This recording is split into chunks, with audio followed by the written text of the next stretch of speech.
Hello, everyone. Today's topic is society's perspective on money issues. I categorize society as an economic unit into three classes: poor people, middle-class families, and the wealthy class. The perspectives on money and money issues within these three groups are different from one another. For example, starting with poor people, they have always faced money problems throughout their lives. Here, regardless of how much money one earns, if they are struggling with money issues and this has become a chronic condition, we refer to these individuals as poor people. These money problems are so tragic that they make these individuals feel inadequate throughout their lives. In both family issues and problems related to their children, money always becomes a problem, and solving it becomes a significant burden for them. Their beliefs and thoughts about money are negative. Thinking about money feels to them like carrying a heavy burden on their backs. They do not want to confront money. They escape from money problems. That is why they tell you this: my goals in life are different. Money cannot motivate me for anything. I need to reach the virtue of human beings. I do not look at the money it will bring me. I focus on the work I do. Therefore, such people set aside money problems. They do their best to dedicate their lives to something higher than money. They strive to be good at their jobs, to be a good partner, and to be a good person. While doing all of this, they ignore money. However, money slyly follows them from behind. Step by step, he constantly whispers in his ear, and when the day comes to measure the level of success, the only thing that aligns with him is the remaining amount of money. Because, perhaps unfortunately, the only thing used to evaluate human beings is the amount of money they have, especially during old age. They say, how many years did he work? And look now, he doesn't have a single penny to his name. He can't go to the doctor, can't take care of himself, and can't shop. It's a shame. Thus, the years of effort he has put in are cast aside. I say, at the end of the day, human beings are always evaluated by their money, no matter how successful or smart they are. People who cannot manage their money or ignore it are poor people.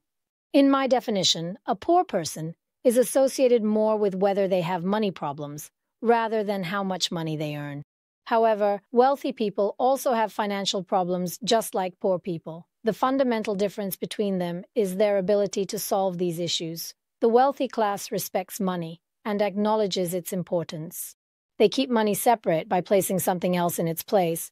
Because they understand and know this, they always try to develop their financial intelligence, or financial IQ, in everything they get their hands on.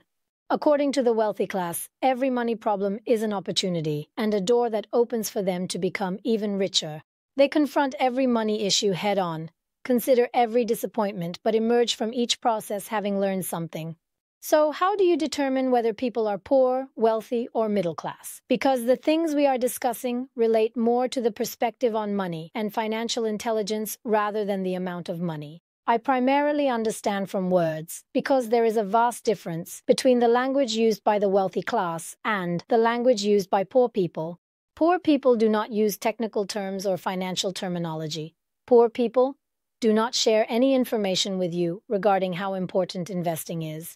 Poor people hide behind their financial beliefs and express grievances about life. Poor people criticize the wealthy class. So how do the wealthy class speak? They possess a serious financial vocabulary. They strive to improve their financial intelligence at every opportunity. Instead of blaming someone for their disappointments or losses, they look at their own financial shortcomings.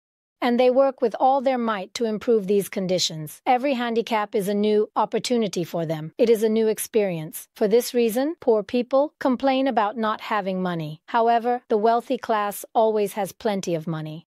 For this reason, poor people often resort to loans to be able to pay their debts or expenses. In contrast, the wealthy class takes on debt to grow their investments. Poor people face increasing living costs every day. They are crushed under inflation and high prices. They pay more in taxes than they earn. They will not encounter situations that align with good financial advice because their surroundings are always filled with people who have poor financial situations like themselves, and unfortunately, when they retire, they do not have enough money. However, it is the exact opposite for the wealthy class. Their money-related problems are of a different nature. They can never know if the people around them prefer them for their money. Children raised in abundance are likely to become spoiled, and they may not be able to sustain the wealth they have created. They have a lot of money to manage. Therefore, allocating it correctly can disrupt their time and concentration. Additionally, they may have to make new investments and grow their businesses due to very serious tax payment issues. In short, both poor people and the wealthy class have money problems, my friends. It is the result of one person not having enough money and another person having too much money. So, what solves money problems? First, money does not solve money problems, because even if you win the lottery or have unlimited money, if you do not organize your beliefs about money, your financial ideas, or your financial behaviors, no matter how much money you have, it will fly away, leaving you with money problems again. Hard work does not solve your money problems. The world is filled with billions of human beings who work tirelessly and never become wealthy. Education does not solve money problems either. Most of the poor people you see are either university graduates or qualified individuals who have completed a master's or doctoral degree. Even having a job does not solve your money issues. The meaning of work is referred to as job in English, which stands for just over broke. Having just enough money, when you work somewhere you neither thrive nor perish. It won't eliminate your money problems either. If you look at the current salaries, you will understand this as well. What can be bought anymore?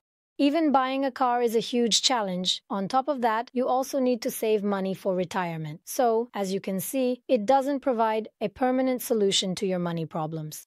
So, what solves money problems if none of them do? Of course, financial intelligence solves it. In simple terms, what is financial intelligence? All our intelligence focused on solving financial problems. In other words, it means having sufficient intelligence to find the right solutions to the money problems created by equipping our minds with financial information and the correct beliefs and ideas. And unfortunately, when our financial intelligence is not sufficient, problems arise, and we are forced to live with those issues chronically, for eternity.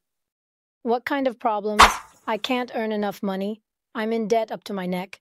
I've been working for years and still haven't been able to own a house. My car is about to break down. If it breaks down, how will I get to work? I wonder how much the repair costs will be.